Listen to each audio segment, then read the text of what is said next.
It's just us. Hi. Look at this weird little door we It's have. such a weird little door. I love it. What's wild is this is a regular sized door. Buddha's just this big.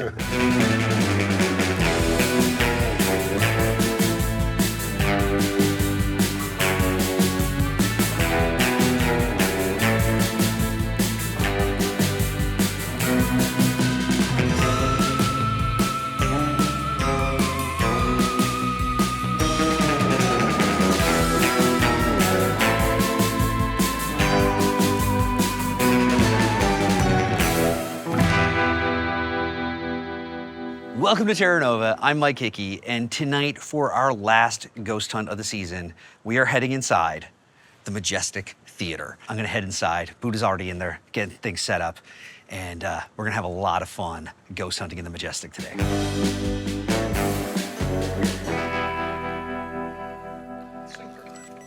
Well, no, I was getting going off already. Those things never go off. I know. We haven't even started yet, and this thing's going mad. We've gone through Huh? a season of. Would you stop that so I can talk? I can't.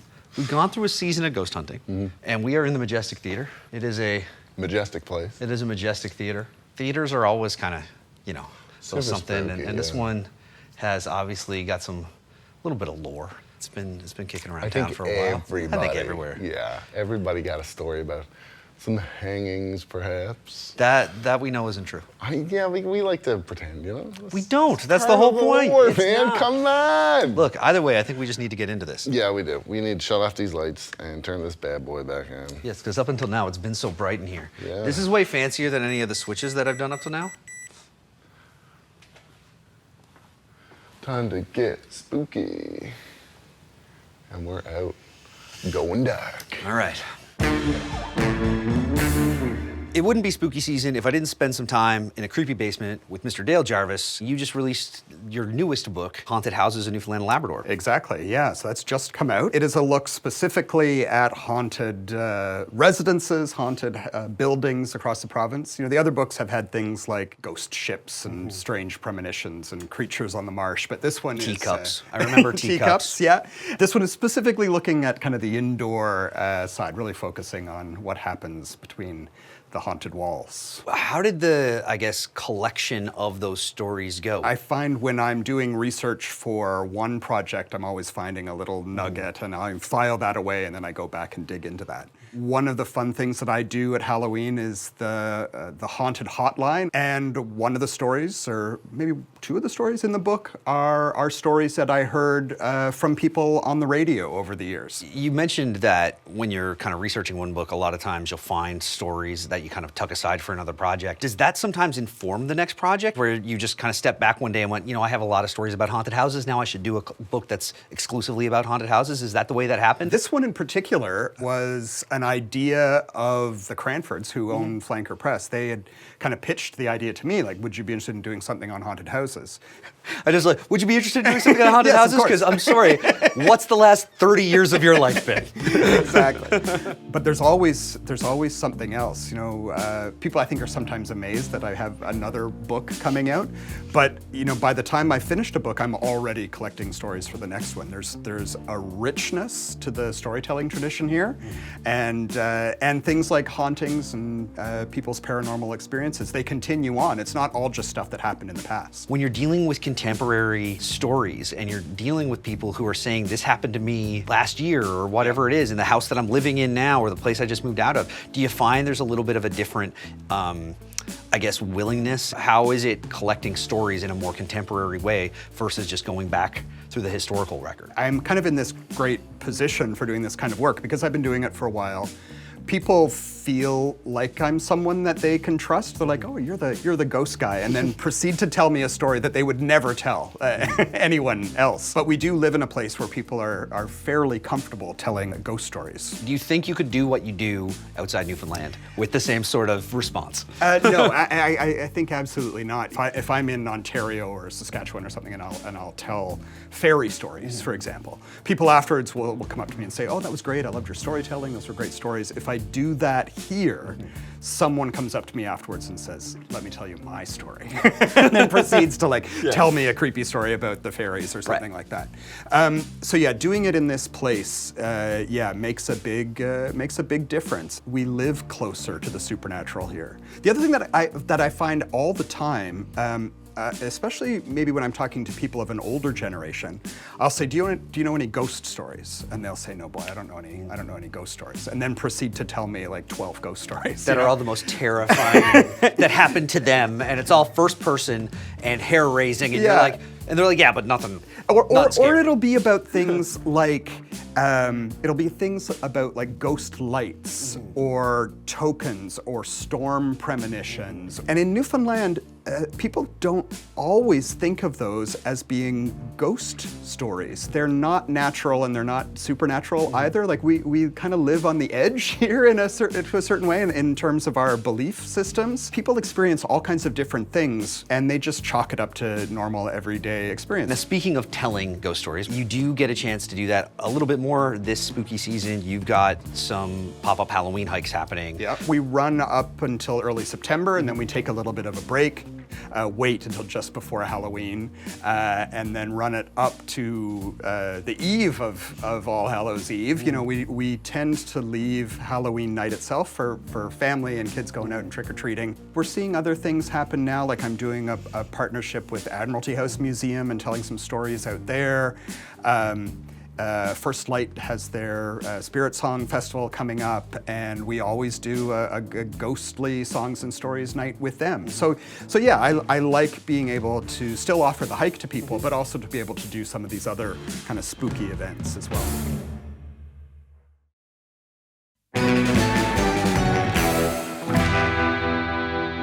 Well, we're out of the EMF zone.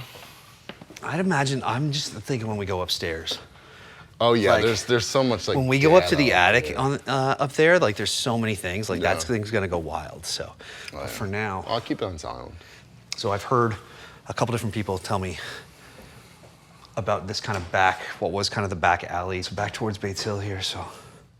So is it that there's stuff happens here, or is it like from Bates Hill, the like ghosts are like kind of coming through the walls? I don't here? know, I've heard, the stories I've heard of people walking up this way, in whatever version of the theater it's been, but generally walking towards this side of the building and seeing Spooks. people who weren't necessarily there.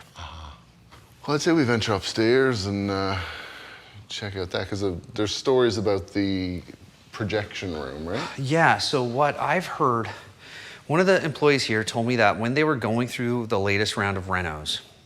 We're clear. Okay. We were going through the latest round of renos, there was an electrician up that way.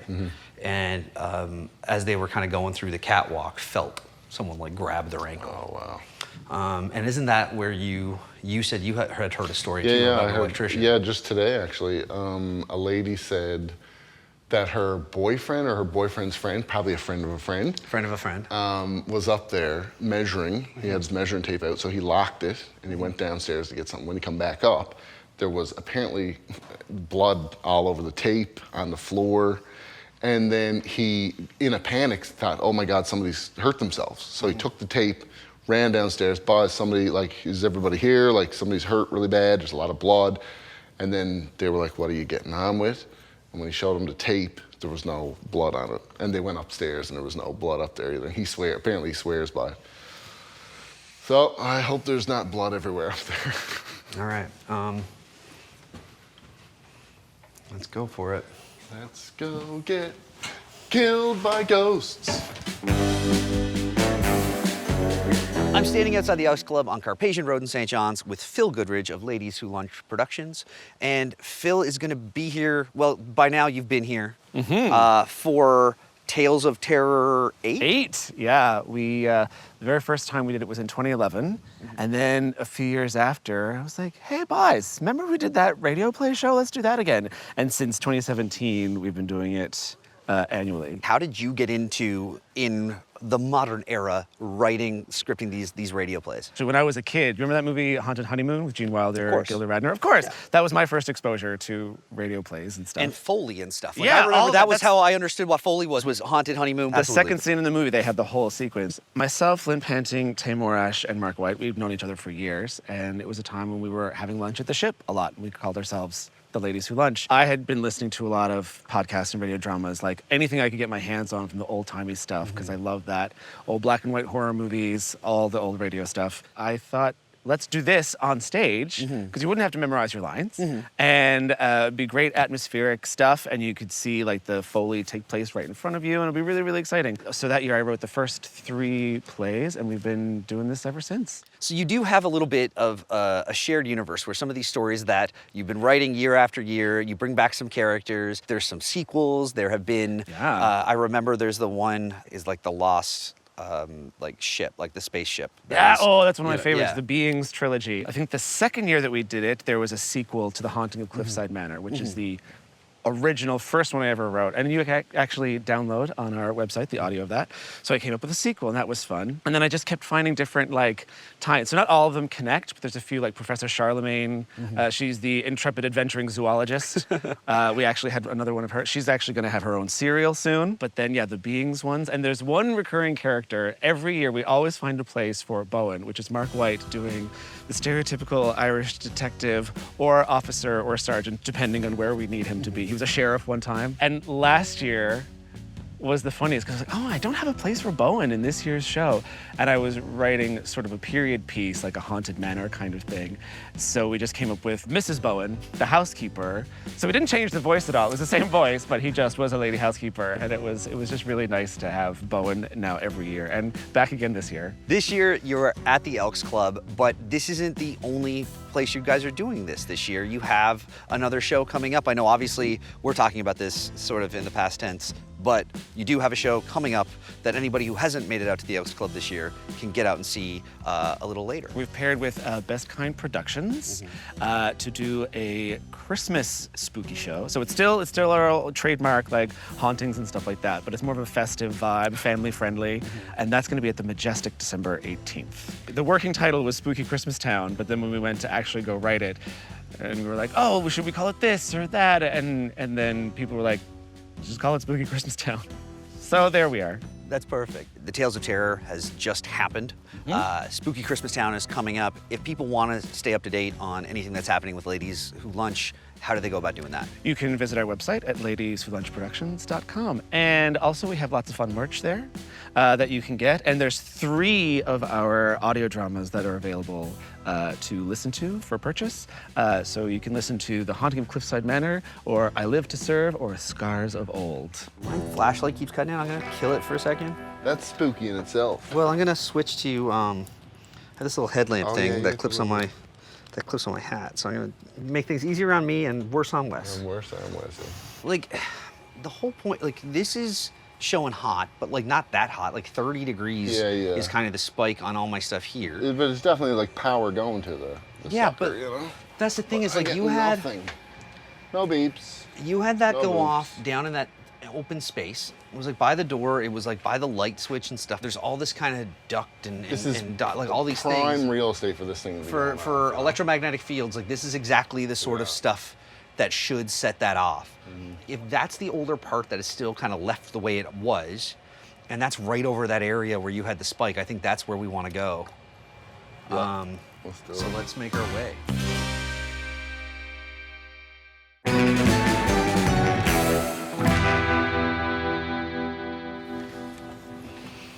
You know what the thing is, Buddha? What? We've been in so many places that I had to walk around like Gandalf. Ooh, let's get some spikes here. like, that's the thing, right? If It's like not stuff like this is spiking. not. That's so, what I mean. Like, So it's like, weird. what was giving it off down below? It was in the middle of. Yeah. It was not handy to anything. Up here, this should be. If anything's going to give it off, all the ductwork, Yeah. all the whatever up here, that should Bouncing all do the it. signals off and stuff. But I mean, if we're also talking about going over to the other side, to like the older part of the building, like the older, the part that's not as like overhauled, then like, you know, that would be right over that space too.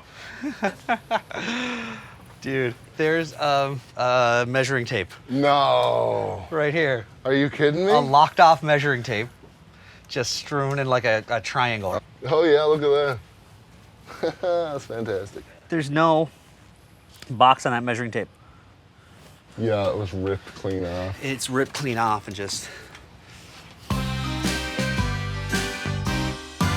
I am outside the former Rabbitown Theater, and I'm here with C.H. Newell of Father Son Holy Gore, or Father Gore, if you're just trying to find him on all the social media stuff. I've known you a very long time. I've known that you've always been into horror and always been into writing and all that. And so as an author, but also film critic, how did the website kind of come together? It just kind of came out of necessity, to be honest. I wanted to be a writer, didn't really know how to get noticed, so I was just suggested, start a blog, start writing. You've now grown that website. You are part of several different online film critic organizations, and you've been blurbed on a bunch of posters, which is always really cool. What's been the kind of most surprising one? It was an adaptation of We've Always Lived in the Castle, but they put it on like the UK DVD release. Amazing. And it was, you know, right on the cover of this DVD, and I thought, like, how do you go and get any better than that? Again, knowing you as long as I have, like, I know you're a Shirley Jackson fan. Yes, so to have a quote on a Shirley Jackson adaptation, like, had to be kind of cool. And that's exactly it. It was just layers upon layers of,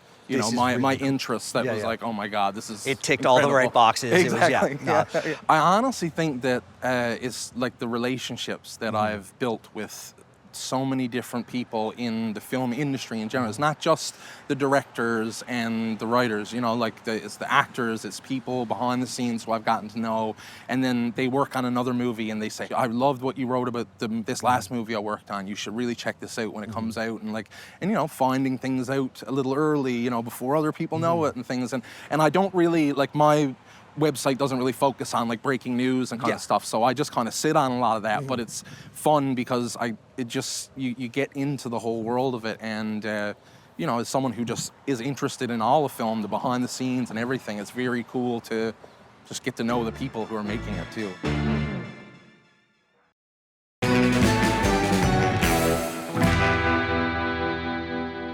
We are on stage at the Majestic Theater.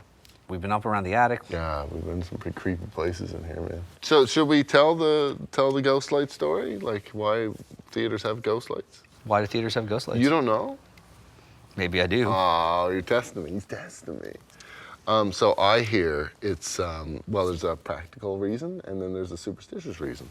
So the practical reason is, obviously, if you go here, this is the edge of the stage. So if it's dark, you don't walk off the edge of the stage. So that's the practical reason. But the superstitious reason is because ghosts don't like being left in the dark either. So they leave a ghost light on to keep the ghosts happy. I mean, Is that right? Well, it's close. The version I've heard of that story, the theatrical ghosts are ghosts of the theater, and So they like their light. too. They like their light. Yeah. Earlier this summer, we were in Grand Falls, Windsor, and we were speaking to Dave Anthony, who's with the Northcliffe Drama Club, and has been going back and forth to that Arts and Culture Center for as long as I can remember. And he's had a bunch of creepy experiences about that place and some other theaters too. So check it out. We are in the Gordon Pinson Center for the Arts, and I am joined by Dave Anthony, someone who spends a lot of time in this building and has for a long time, and you're with the Northcliffe Drama Club. I grew up here in town and obviously involved in a lot of different productions and a lot of different things, and the entire Anthony family is just synonymous with theater in Grand Falls, Windsor. You guys have always been such an integral part of it. Every theater has a ghost. I'm of the opinion there are a number of them. Okay. There's different manifestations, put it that way. They kind of manifest in different ways. In different ways, Okay. and some of it's almost outside the realm of unnatural even. It's just like, well, maybe somebody rigged that, but no. Up over our heads to the right here, it's, I don't know if it's been moved since, but there was a big old organ that was used for some of the shows, like the pre-music and all that kind of thing. Anyway, we were doing this show, and two of the actresses came in at different times. We were seated on the set, stage left, and at one point, at the corner of my eye, I just looked and said, what the heck? And first I thought it was one of our buddies playing a joke, because the light was left on upstairs, and it's never left on. No, It because was you don't want just that bleed during the production or anything. Yeah. Nothing, absolutely. The actress, at that time, and they were about a half an hour apart, looked up and said, what are you looking at? And I said, nothing. She glanced and said, holy, superlative added, And I said, just block it. That's just so-and-so fooling around. Okay. She saw it in black. It was black. Yep. Okay. I saw it in black. Half an hour later, on comes the second actress. And as she was walking up the set, had a couple of steps or whatever, she was coming through and she looked up and she said, "Holy blank blank." And I said, "So what are you seeing?" And she said, "You know damn well what I saw, don't you?" And I said, "No, I'm not quite sure." So it just started Appreciating that idea of not appreciating leading the them. idea of not leading in or anything like that. Anyway, the second thing, same motion, and I saw the same thing. This time it was white. Was that the like isolated and that happened to the three of you all saw it that day and never since? That was it, and never since, never before. And how long never was since. that? That was back again in the late 80s. Wow. Early 90s even, probably, I'm not Wow. quite sure.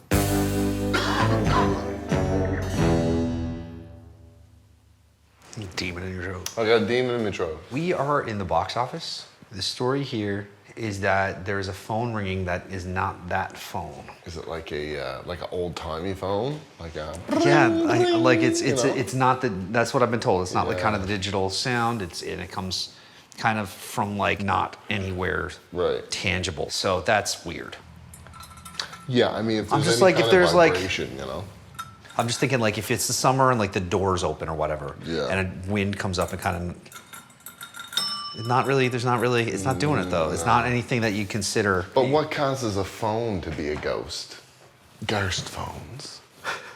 I'm just thinking about the sense of like a residual haunting, there as it was, and It's so more of an echo. It's an echo. It's a loop. It's that sort of thing. So if that is the case, like a residual echo kind of haunt, then chances are no one was calling the box office this late at night. It's a business hours Yeah, ghost phone. it's a business hours. It's very respectful of the work-life balance, work-after-life balance. Definitely, yeah. Yeah, this goes on for a ways, man. We should just go. Let's get lost together. So my flashlight keeps dying. Yeah, that's always a good time. I don't know if I would want to go any further here without like knee pads and a helmet. We haven't had the way we've had in some of our other spots. Not yet. Not yet, but we do have our cameras going. We do have a chance to like kind of go back and check the EVP session. We're gonna go through all that stuff at the Woodstock and review all 6 episodes worth of Ghost Hunts Halloween night. That's gonna be great. I can't wait to do that, man. So make sure to tune in 8:30 Halloween night for the wrap up where we go through all the Ghost Hunt findings for this season of Terra Nova. Woo, be there. Happy Halloween. Happy Halloween, guys.